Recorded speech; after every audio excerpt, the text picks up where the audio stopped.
Nung dati mga propeta, ngayon na may anak niya, ang sugo ng Diyos na Ama. Sumainyo ang Panginoon.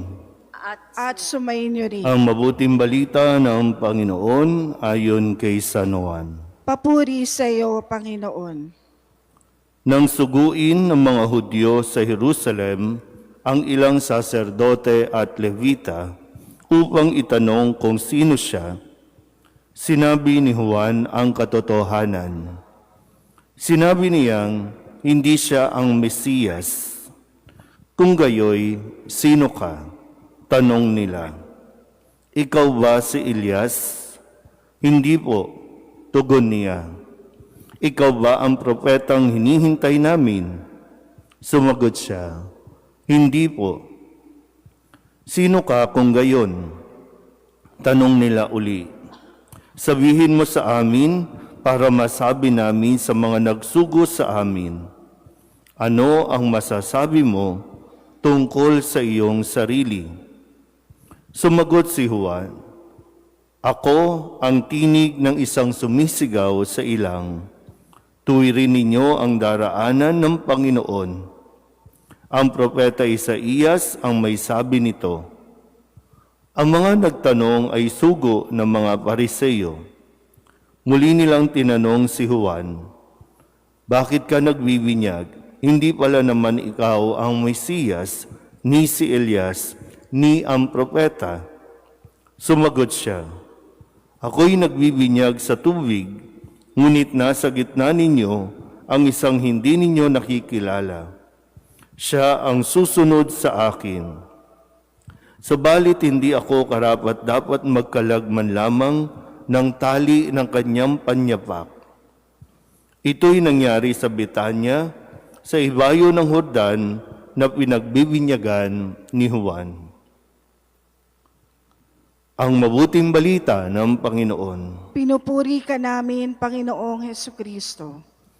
Isang magandang umaga po sa inyong lahat.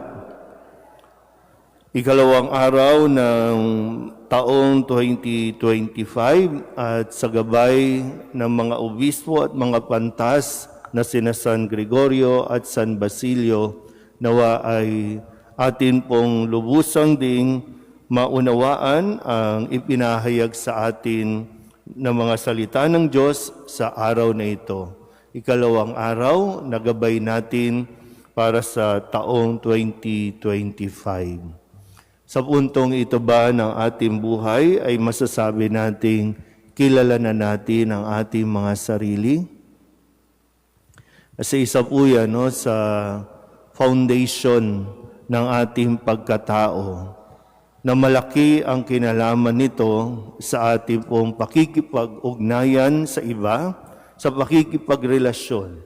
Mahalaga na kilala natin kung sino tayo at lalong-lalo na tanggap natin kung sino at ano tayo bago tayo pumasok sa relasyon. Marami sa mga mag-asawa pumapasok sa pag-aasawa nang hindi pa lubusang nakikilala ang sarili. At kung hindi niya makikilala ang kanyang sarili, doon magko-conflict yung kanilang relasyon. Maging sa kung saan mang aspeto, sa trabaho, pag nag-a-apply nga tayo ng trabaho, kailangan maipakilala mo ang iyong sarili. Kailangan maibida mo ang iyong sarili. So mahalaga na alam natin kung sino tayo o ano tayo. Kaya nga sa ating Ebanghelyo, binibigay itong halimbawa ni San Juan Bautista. Pwede niyang samantalahin sana yung pagkilala sa kanya ng mga tao. Ikinukumpara siya kay Elias, ikinukumpara siya sa isang magaling na mga propeta, pero malinaw kay Juan Bautista kung sino siya. Pwede niya i-claim, Pwede niya i-claim na, ako yan. Pwede niya rin niya i-claim na ako ang tagapagligtas. Kasi marami siyang tagasunod, maraming naniniwala. Pero hindi niya pwedeng lokohin ang kanyang sarili. Alam niya kung ano ang kanyang identity o ang pagkakikilanlan at kung ano ang kanyang misyon sa mundong ito. Kaya nawa, hindi ko alam kung kaya mahalaga po na pinapalalim natin din ang ating pananampalataya sa pamamagitan ng pagkilala kay Jesus. Kaya sisimulan natin ulit. Pinanganak si Jesus at natunghayan natin ito nung ipagdiwang natin ang kanyang kapanganakan at unti-unti kikilalanin pa natin siya sa mga susunod pang mga araw. Hindi tayo ang tagapagligtas. Bagamat minsan dumarating sa punto yung na lumalabas sa atin yung pagiging Mesaya o Messianic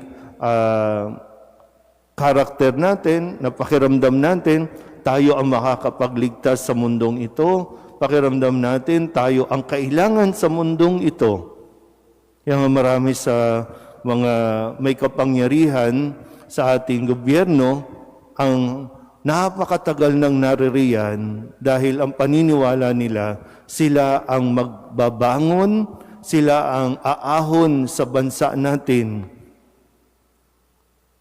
Tayo din, minsan dumarating ito sa atin na, ako ang magliligtas sa parokyang ito. Kailangan ako ng parokyang ito.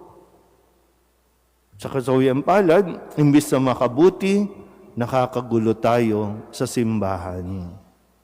Dahil lang nakakalimutan na natin, hindi tayo, kundi si Kristo ang dapat nating naipapakilala. Si Kristo ang dapat na naririnig sa atin, hindi ang ating mga sarili. At paalala na din, na kasabay din ng paalala ni San Juan sa kanyang sulat, mag-ingat tayo. Dahil marami ang magpapanggap, marami ang magsasabing sila ang Mesiyas. Hindi ko alam din, kasi marami mga Katoliko nakukumbinsi, may magsabi lang na ako ang appointed son, sunod naman sila. So iisa lang, iisa lang si Kristo. Iisa lang ang anak ng Diyos, iisa lang ang Mesiyas. Lahat tayo ay mga tagasunod lamang, lahat tayo ay mga lingkod lamang na dapat magpakilala tungkol kay Kristo at hindi ang ating mga sarili. Amen.